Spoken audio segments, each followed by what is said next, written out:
Hi everybody, Mrs. Stotz-Mason here. This is just going to be a quick walkthrough of your Google Science Classroom. So this is from quarter 4. So your classroom will not have quite as much in it yet, simply because we are only a week in here.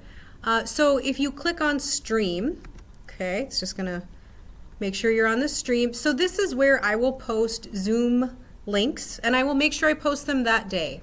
Okay, so if you know you have a Zoom session on Monday and Wednesday for science at 11 a.m., which you will, then I will post that link right here in the morning. Okay, all the information that you need will be right there. I also will post, sometimes I'll post your lesson plans. There will be a link here. The same exact link will be in PowerSchool as well.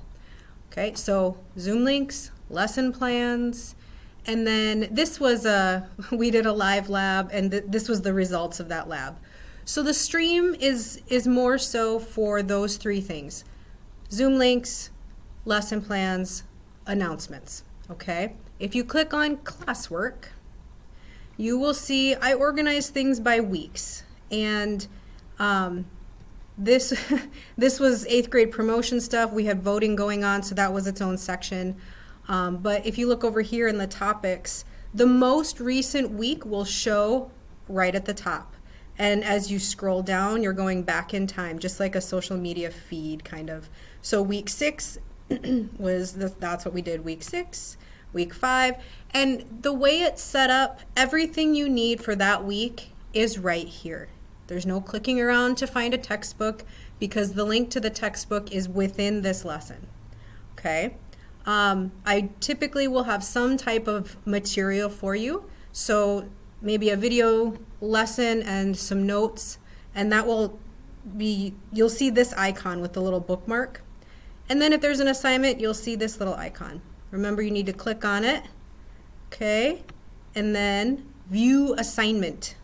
Okay, that will help the little the turn-in box to pop up. Okay, so that is your very brief overview. I will keep everything up, especially for the quarter, so nothing should go away. If you have any questions, let me know. But that's how things will run. Stream has certain items, Classwork has certain items. As far as grades go, do not worry about what your Google Classroom grade is. The PowerSchool grade will be more accurate, okay? Google Classroom grades are more so for keeping track of what's been turned in. I might return something to you, ask you to improve it, and then turn it back to me. So don't worry too much about Google Classroom grades, okay? That's your really brief intro to online science. Alrighty, see you later.